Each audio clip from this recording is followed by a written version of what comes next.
तो वो जो दीन आप लोगों को मिला है वो आसान है, और जो दीन हमें मिला है वो स्ट्रगल है। मतलब अगर मैं क्वेश्चन कर लूँ कि आपसे क्वेश्चन कर लूँ, आपने दीन के लिए क्या किया, आपके पास इसका कोई जवाब नहीं है। लेकिन मैंने अपनी वाइफ छोड़ी है, मैंने घर छोड़ा है, दौलत छोड़ी है, जायदाद छोड़ी है, मैंने एक नौकरी छोड़ी है, वो सिटी छोड़ा है जो पसंद था मुझे, सब कुछ छोड़, तकरीबन सब कुछ छोड़ दिया। बस टोटल जो दौलत है वो मेरा बेटा है। बिस्मिल्लाहिर्रहमानिर्रहीम। अस्सलाम वालेकुम दोस्तों मेरा नाम है मोहम्मद अनस और आप देख रहे हैं राह जन्नत ऑफिशियल।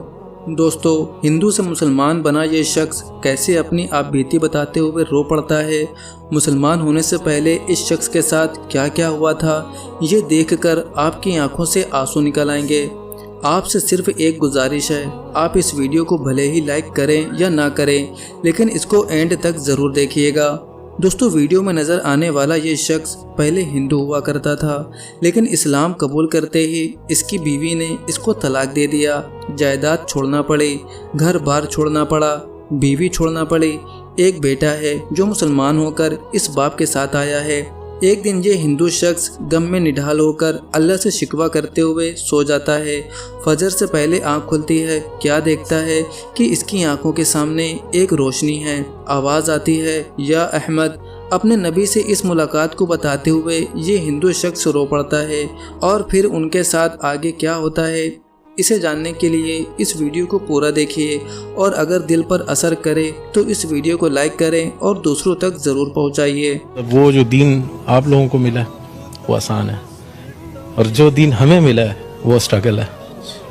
मतलब अगर मैं क्वेश्चन कर लूँ कि आपसे क्वेश्चन कर लूँ, आपने दीन के लिए क्या किया, आपके पास इसका कोई जवाब नहीं है। लेकिन मैंने अपनी वाइफ छोड़ी है, मैंने घर छोड़ा है, दौलत छोड़ी है, जायदाद छोड़ी है, मैंने एक नौकरी छोड़ी है, वो सिटी छोड़ा है जो पसंद था मुझे, सब कुछ छोड़, तकरीबन सब कुछ छोड़ दिया। बस टोटल जो दौलत है वो मेरा बेटा है, मूसा।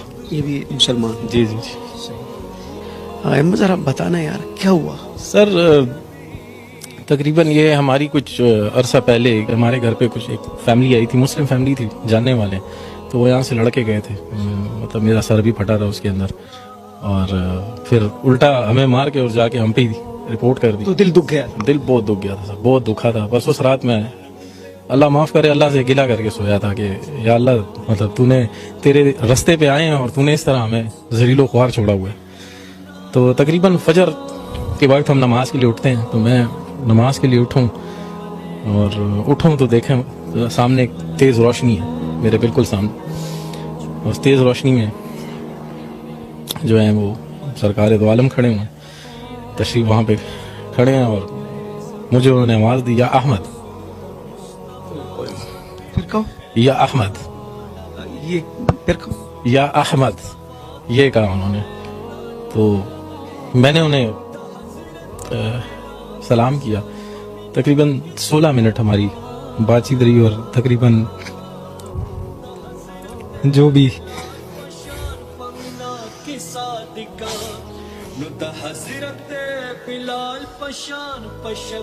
तो दोस्तों, ये थे हिंदू भाई जिन्होंने इस्लाम कबूल किया। तो इन पर तरह तरह की सख्तियां आई। तो चलिए अब हम आपको ले चलते हैं एक दूसरी कहानी की तरफ, जिसमें आप देखेंगे कि एक हिंदू लड़की ने किस तरह से अपना हिंदू धर्म छोड़कर दीन इस्लाम को कबूल किया, और फिर उसके साथ क्या हुआ, ये जानने के लिए आप हमारे साथ आगे तक बने रहिए। और हाँ, आगे बढ़ने से पहले हम आपसे बता दें कि हम हर रोज़ ऐसे ही एक रिवर्ट मुस्लिम की वीडियो लेकर आते हैं। अगर आपको भी इस तरह की वीडियोज़ को देखना पसंद है तो हमारा चैनल राह जन्नत ऑफिशियल को सब्सक्राइब कर लीजिए। तो दोस्तों, ये हमारी कहानी भारत से ताल्लुक़ रखने वाली एक हिंदू लड़की की है जो खुदा की तलाश में थी, और ये तलाश उसे इस्लाम तक ले आई। उस भारतीय लड़की का हमने फर्जी नाम सुमिता रख दिया है, क्योंकि उसने अपने इंटरव्यू में अपना नाम जाहिर नहीं किया। सुमिता का घराना वैसे तो हिंदू धर्म का पैरोकार था, लेकिन उसके यहाँ मज़हब की कोई ख़ास अहमियत नहीं थी। वो मज़हब को रस्मी तौर पर ही लेते थे। सुमिता कहती है, मुझे तो कभी अपना मज़हब समझ में ही नहीं आया, या यूँ कह लें कि मैंने इसमें कभी दिलचस्पी ही नहीं ली थी। सुमिता जब 23 साल की हुई तो वो UAE चली गई। उसकी फैमिली वहीं शिफ्ट हो गई। वहाँ पर उसके घर के इर्द गिर्द बहुत से मुसलमान घर आबाद थे। उसमें कुछ पाकिस्तानी भी थे। मिलती जुलती जुबान होने की वजह से सुमिता की बहुत सी पाकिस्तानी लड़कियों से मुलाकात हुई। कुछ से तो अच्छी खासी दोस्ती भी हो गई। उसने महसूस किया कि उनका लाइफ स्टाइल तो बिल्कुल हम लोगों जैसा है और उनका रहन सहन, खाना पीना काफ़ी हद तक हमसे मिलता जुलता है।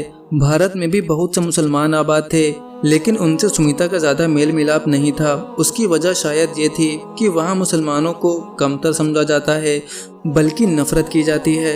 इसके अलावा दहशतगर्दी जैसे इल्ज़ामात भी उनके साथ जोड़े जाते हैं। इसलिए भारत में मौजूद मुसलमानों को उसने कभी खास तवज्जो नहीं दी, लेकिन यहाँ UAE के पाकिस्तानी मुसलमानों ने उसे अपनी तरफ मुतवज्जा किया। ना सिर्फ ये बल्कि दोस्ती का हाथ भी बढ़ाया। इस पर सुमिता सोचने लगी, मुसलमान तो ऐसे नहीं होते जैसे उनके बारे में मैं बचपन से सोचती थी। ये तो बहुत ही मिलनसार है और ऐसे बैकवर्ड भी नहीं। राधा उनसे इसलिए नहीं मिलती थी कि ये पाकिस्तानी हैं, बल्कि इसलिए कि वो मुसलमान हैं। उनका मुसलमान होना उसे ज़्यादा मुतासिर कर रहा था। अब इसके दिल में ये सवाल पैदा होने लगा कि खुदा कौन है, वो कहाँ है, मैं खुदा को कहाँ ढूंढूं। ये सवालात तवातुर से उसके जहन में आने लगे और वो इन सवालों की तलाश में निकल पड़े। कभी लाइब्रेरी में बैठी किताबें पढ़ रही होती और कभी गूगल से इस्लामिक आर्टिकल्स निकाल कर पढ़ती। इसके अलावा मुख्तलिफ मज़ाहिब के बड़े बड़े स्कॉलर्स को भी सुनती। सुमिता का कहना है, हर इंसान की ज़िंदगी में एक ऐसा मोड़ ज़रूर आता है जब वो अपने आप को बहुत बेबस महसूस करता है। सब कुछ होने के बावजूद ऐसे वक्त पर पैसा, रिश्तेदार, दोस्त, ओहदा या रुतबा कुछ भी काम नहीं आता। फिर खुदा इंसान को अपनी तरफ बुलाता है। ऐसा ज़िंदगी में एक या दो बार ज़रूर होता है, हर एक के साथ होता है, चाहे वो मुस्लिम हो या गैर मुस्लिम। फिर ये इंसान के ऊपर है कि वो एक खुदा की तरफ दौड़ता है या इस बुलावे को नज़रअंदाज करके वहीं खड़ा रहता है। सुमिता के साथ भी कुछ ऐसा ही हुआ जब वो शदीद डिप्रेशन की हालत में ज़मीन पर गिर पड़ी। सुमिता ने इस वाक़े की तफसील बताने से गुरेज किया और सिर्फ इतना ही बताया कि वो मेरी ज़िंदगी का एक ऐसा टर्निंग पॉइंट था कि जब मैं ज़ारो कतार रो रही थी। ऐसे में कोई भी मेरी मदद नहीं कर सकता था। मेरे मुंह से अल्फाज नहीं निकल रहे थे, बस सिर्फ एक ही लफ्ज़ मेरे मुंह से निकला, अल्लाह।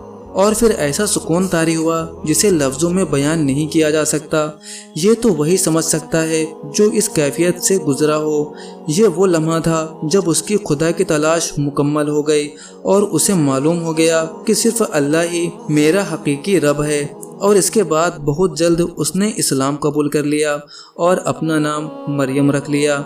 उसने बताया, इस्लाम कबूल करने के बाद मैं अपने आप को बहुत मजबूत महसूस करती हूँ, जैसे अब मुझे किसी की परवाह ही नहीं, कोई डर ही नहीं, कोई क्या सोचता है, क्या कहता है, यहाँ तक कि अपनी फैमिली और ख़ानदान वालों के बुरे रवैये का भी नहीं, क्योंकि मुझे मेरा अल्लाह मिल गया, मैंने उसे पा लिया, तो फिर लोगों से कैसा डरना। वो कहती हैं, मैं हिदायत पाकर ऐसा महसूस करती हूँ जैसे मुझे सब कुछ मिल गया हो, अब और कुछ नहीं चाहिए। तो दोस्तों, ये थी एक एक्स हिंदू मरियम की कहानी। आपको कैसी लगी हमें कमेंट करके ज़रूर बताइएगा। अब मिलते हैं आपसे एक और रिवर्ट मुस्लिम की वीडियो के साथ। तब तक के लिए अपना बहुत सारा ख्याल रखिए।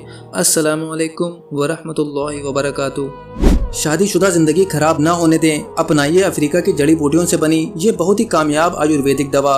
क्योंकि पुरुषों में मर्दाना कमजोरी कभी भी आ सकती है और हमारी हंसी खुशी जिंदगी भी गमों में तब्दील हो जाती है और अक्सर यही वजह दूरियों का बाइस बनती है। तो दोस्तों, अगर आप भी इस तरह की परेशानियों से जूझ रहे हैं तो हमसे व्हाट्सएप पर राब्ता करें। सिर्फ एक ही महीना इस दवा को खानी होती है, इसके बाद बीमारी जड़ से खत्म हो जाती है।